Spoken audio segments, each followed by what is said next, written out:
And ఇప్పుడు నాన్నగారితో పాటు ఇంకొక మన మాట ఎన్టీఆర్ గారు కూడా వర్క్ చేశారు, ఆయన కూడా లెజెండరీ. సో ఆయనతో ఎట్లా ఉండేవాళ్ళు, మీరు ఎప్పుడైనా మాట్లాడడం కానీ తక్కువ అండి, తక్కువ ఓకే యాక్చువల్లీ తక్కువే. ఓకే వాళ్ళిద్దరు కూడా మంచి స్నేహితులు దేవర్ చాలా మంచి స్నేహితులు. ఇప్పుడు కూడా పిల్లలతో నేను బాగానే ఉంటాను. ఓకే వాళ్ళతో కూడా కాంటాక్ట్లో ఉంటారు. డెఫినెట్లీ. వాళ్ళ అబ్బాయి రామకృష్ణ ఎవ్రీ టైమ్ అక్క అక్క అని మెసేజెస్ పెడుతూ ఉంటాడు నాకు. ఓకే స్టిల్ అది కూడా కంటిన్యూ అవుతుంది ఇక్కడ కూడా. ఇప్పుడు కూడా ఆయన హరికృష్ణ గారు ఆయన నాకు చూపించారు. ఆయన ఇంటికి వెళ్ళినప్పుడు ఆయన పూజ రూమ్లో దేవుళ్ళతో పాటు నాన్న ఫోటో కూడా ఉంది.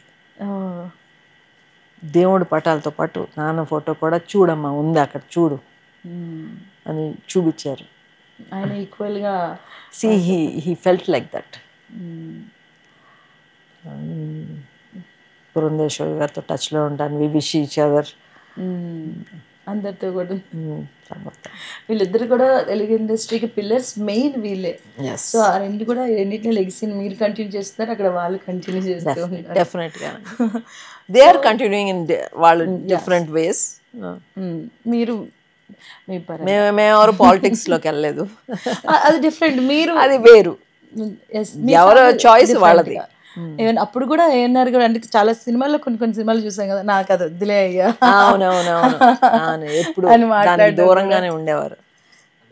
మధ్య మధ్యలో కొన్ని ప్రెజర్స్ వచ్చినాయి ఆయనకి జాయిన్ అవ్వమని, but I don't think so. And మా బ్రదర్స్ వాళ్ళ అమ్మ కూడా ఎవరు ఎంకరేజ్ చేయలేదు ఆయన్ని వద్దు అని. ఓకే వద్దని పర్టికులర్ ఈ రీజన్ అనే ఆయన అది లేదండి, హ్యాండిల్ చేయలేరు. Okay is two straight forward. స్వభావం అలా కాకుండా ఎందుకంటే is two straight forward. So మీరు లౌక్యంగా లేరు. మీరు ప్రొడ్యూసింగ్లోకి వచ్చారు, యాక్టింగ్లోకి ఎందుకు రాలేదు? అంటే ఏమైనా ఇంట్రెస్ట్ ఉండిందా? లేదండి, ఎప్పుడు ఆ థాటే లేదు. ఓకే థాటే లేదు.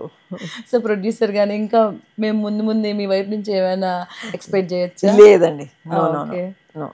ఎందుకని అట్లా అంటే మంచి ఇప్పుడు చిన్న మూవీస్ కూడా వచ్చే బిగ్గెస్ట్ హిట్స్ అవుతూ ఉన్నాయి కదా, మంచి కథ డైరెక్షన్లో వస్తాయి.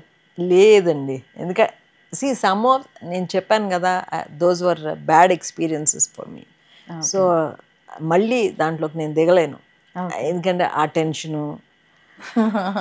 ఇప్పుడు వద్దు, I'm quite happy the way. Okay మీ లైఫ్లో ఎనీ రిగ్రెట్స్ ఏమైనా ఉన్నాయా? ఇది నేను చేయకుండా కానీ ఇలా చేసి ఇలా ఆలోచించకుండా చెప్పాను కదా.